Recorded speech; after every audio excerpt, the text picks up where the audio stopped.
ყოველთვის განსაკუთრებით ველოდები ხოლმე ზამთარს, თაში მოგზაურობას, თხილამურებით ცრიალს და როცა ამ ყველაფერს ემატება უგემრიელესი კერძები, ეს კიდევ ცალკე სიამოვნებაა. ჩვენ ვართ გუდაურში, გუდაური განსაკუთრებულად მიყვარს, იმიტომ რომ აი ეს ადგილია, სადაც შემიძლია თავისუფლად თქვა რომ გავიზარდე.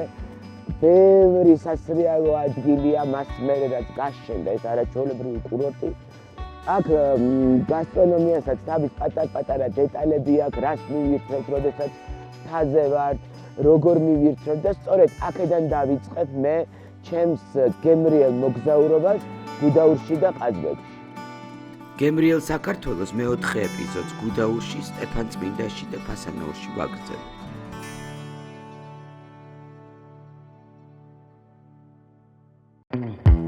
განსაცვიფრებელი ბუნება და კიდევ უფრო საოცარი სამზარეულო. მე ვარ შეფი ქეთი ბაქრაძე და ერთი სული მაქვს გამოგზავროთ ჩვენს გემრიელ საქართველოში.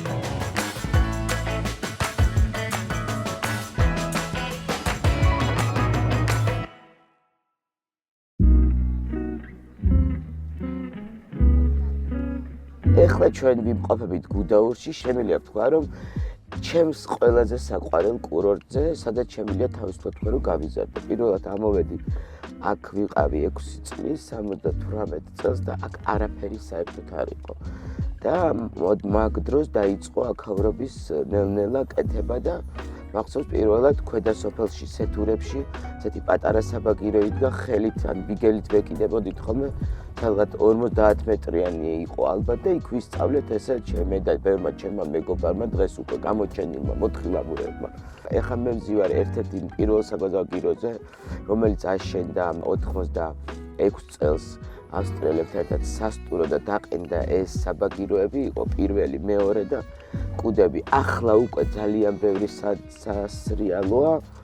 დიდი მასივია სასრიალო, ბევრი საბაგიროებია, ბევრი ტრასებია მოყვარულებისთვისაც, დამწყებებისთვისაც, ასევე ექსტრემალური მოსრიალეებისთვის, ასევე გუდაურში ძალიან კარგად არის განვითარებული ჰელისკი, ასე ვთქვათ, მაღალ მთებზე თვითმეტფრენით ასვლა და შემდეგ ჩამოსვლა. მოკლედ, არაჩვეულებრივი კურორტია, ძალიან კაი ხასიათზე, კაი ამინდია და ავალ ხა მე რეალურად კუდებზე აუცილებლად, იმიტომ რომ ერთ-ერთი ჩემი საყვარელი მთა.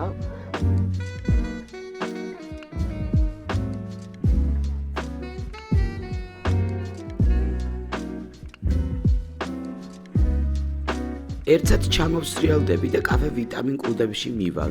ნახოთ რას დაგვახვედრებენ. აბა როგორ ახართ? კარგად, როგორ ხარ? გამარჯობა. მოვედი ვიტამინ კუდებზე. ამ სიმაღლეზე როგორ ახარ? საბეთას 16 წელი და ეს არის ყველაზე მაღალი კაფე საქართველოში. ხედავ აქ ბევრი წვნიანია და ყოველთვის სრიალის მერე გინდა რომ კარგად ისრიალებ, ენერგია რომ მიიღო, კარგი გემრიელი რამე წვნიანი მიირთვა. რას თავაზე? ჩვენ გვაქვს ჟაუნა სუპი, გვაქვს დღის სუპად, ძალიან გემრიელი, კაპერსით, კვერცხით, გვაქვს სუფხარჩო ტრადიციული და ჩიხეთვა. ჟაუნას წვიანს მივაყოლო ცოტა ხორცის დამწხვარი კაი იქნება. და გრინტვეინი რა საკვირველი. გემრიელად მიირთვი. ხო. ეხლა მივირთვე მე ჟაუნას წვიანს, რომელიც არის კვერცხით, თხელი, კარგი, კაპერსებსაც ვხედავ. ისეთი გემო აქვს ჟავე და ინტენსიური. და სპეციალურად შევყვეთე ნუცას ბებიის რეცეპტით დამზადებული ეს მართლაც ძალიან კარგი ტანდემი, ასე ვთქვათ, ხორცის ღვეზელი და ჟაუნის სუპი.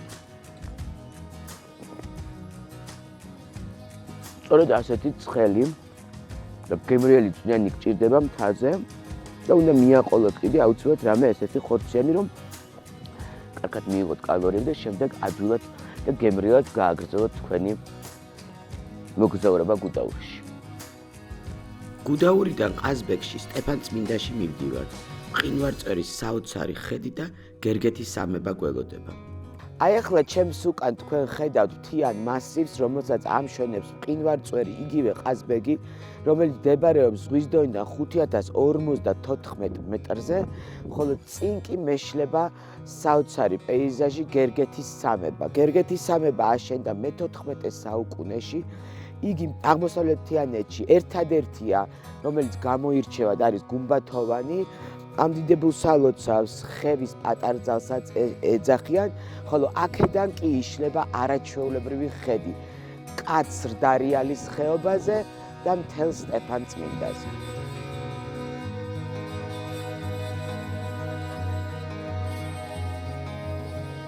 ყაზბეგში, სტეფანწმინდაში არის ერთი ჩემთვის ძალიან საყვარელი თბილი და გემრიელი ადგილი, სასტუმრო სტეპინი. ახლა სწორედ იქ უნდა მივიდეთ. კარტოფილის ხინკალი და მხლოვანა მოვამზადოთ.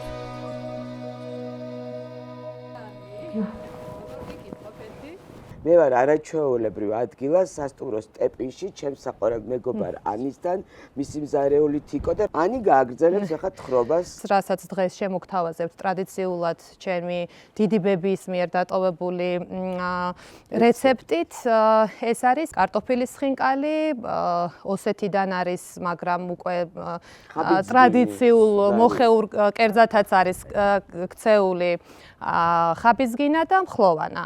ტრადიციულად მხლოვანა კეთდება უფრო მეტი ინგრედიენტი არის ჭინჭარი, 50% არის ჭარხალი და 25% ანუ მეოთხედი უნდა შეივსოს სხვადასხვა ტიპის მცენარეებით. ამ შემთხვევაში გვაქვს გამოყენებული ჭარხალი, მწვანე ხახვი, ქინძი და ცოტა ნიახური, კამაც არის ცოტა, თუმცა გაზაფხულზე ეს კერძი არის ბევრად უფრო გემრიელი, სრული ინგრედიენტების გამოყენებით, რომელიც ჭირდება.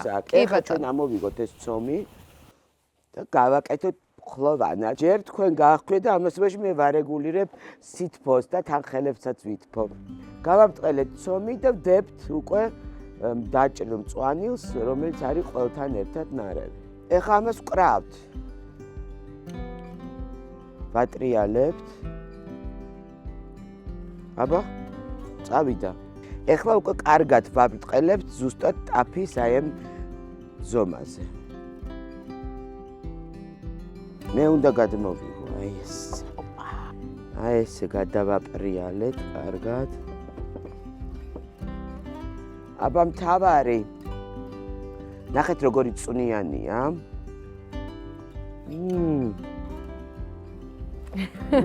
გამოვიდა გემრიელი. ჩვენ დავაგებოთ მხლოვანა, ახლა გადავდივართ კარტოფილის ხინკალზე. ყველკარტოხაი. ყველკარტოხაი, ასე ეძახიან აქ და ესე იგი ჩვენ ჭვრიტავთ ერბოს და კარტოფილს, შემდეგ ვამატებთ როგორც ანი მვითრა, კარგ გამომშრალ, ცოტა მარილიან აქაურ ყველს. ეხლა სანამ თიკო გაახვევს, მე აუცილებლად წყალში ჩავყრი მარილს.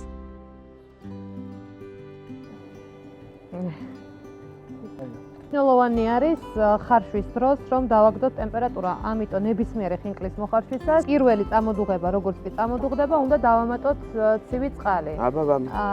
ერთი რომ შიგთავსი უფრო კარგად იხარშება და ასევე ერთმანეთს არ ეკვრება, კი.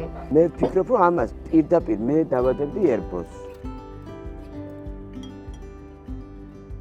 იქ ერბო, კაი ფერი მიიღო, ჩადნა და ეხლა გემრიელად Danke.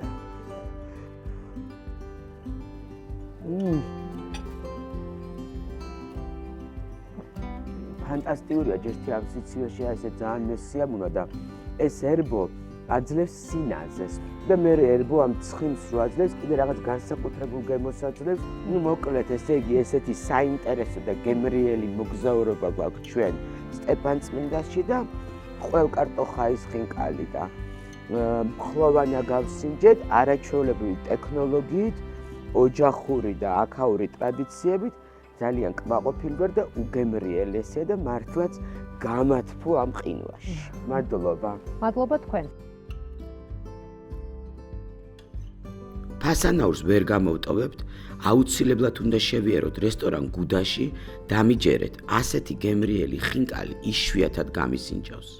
მე მოვედი ეხა ჩემს უსაყვარელ რესტორან გუდაში, ფასანაურში და უნდა გავსინჯო თქვენი ყველაზე გემრიელი ხინკალი. მოგბრძანეთ.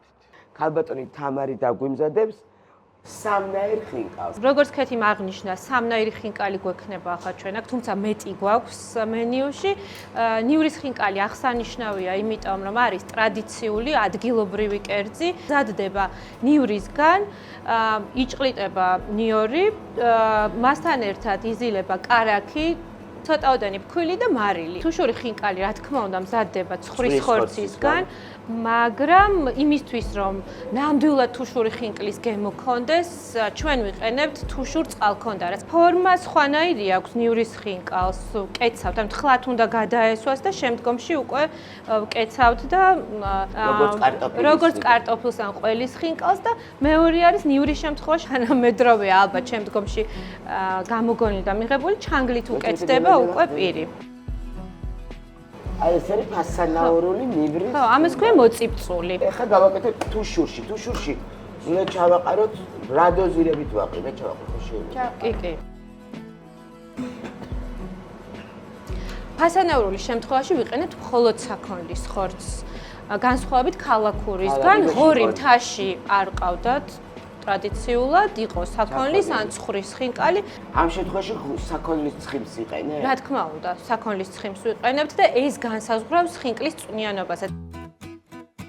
აი იყრება ქვაფში ჩვენი ხინკალი. ერთი სული მაქვს როდის გავსინჯავ. ეს არის ცხვრის. ეს არის ფასანაური. ეს ფასანაური. მე მელოდები კიდე ნიორს. ეს იყო ჩემთვის აღმოჩენა. ფასანაურული თავისუფლად და აი ეს არის ნიორი, გემრიელ. ჩემი ბავშვობის მეხსიერება რაც მაქვს იმ დროიდან, ალბათ წინათაობას უფრო კარგად ახსოვს, როდესაც თბილისიდან ოჯახებითაც მოდიოდნენ ხინკლის დასაგემოვნებლად და ისე აი გადაწყვეტილება რომ ჩვენ აქ გაგვეკეთებინა. დიახ, ჩემი ბებიის და პაპის სახლი.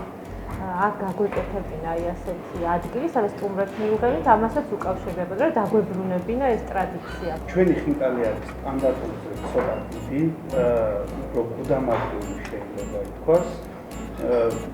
გვინდოდა რომ არაქიანად ყოფილი ხორცი, კაცმა და წვენიც ბევრი ჰქონდეს შესაბამისად. იდეალურად აქვს წვენი. და ჩემთვის ინდა წვენი არა. ხინკალზე უნდა აღინიშნოს, ვისაც უყვარს ნიორი, ნაბახუსებზე არის საოცრება. ეს საერთოდ სხვა რამეა. და წყალქონდა რომ რა გემო წამოიღო. ხო, იგრძნობა ეს არამედ. საკმაოდ იგრძნობა და ზამთარში გზა დაკეტილია, იცით, და ამიტომ ჩვენთან შეიძლება რომ გასინჯოთ ნამდვილი თუშური ხინკალი. რატო არ ვიცოდი ეს სიურპრიზი, მე დღეს გავიგე რომ არსებობს. რაღაც ხონდა დაგვრჩეს ფასანაურული, ნამდვილი ფასანაურული ეს ნივრის ხინკალი და როგორც მივხვდი შიგნით გულსათი არის ნიორი, ფქვილი და კარაქი. და კარაქი. ცოტა მარილი.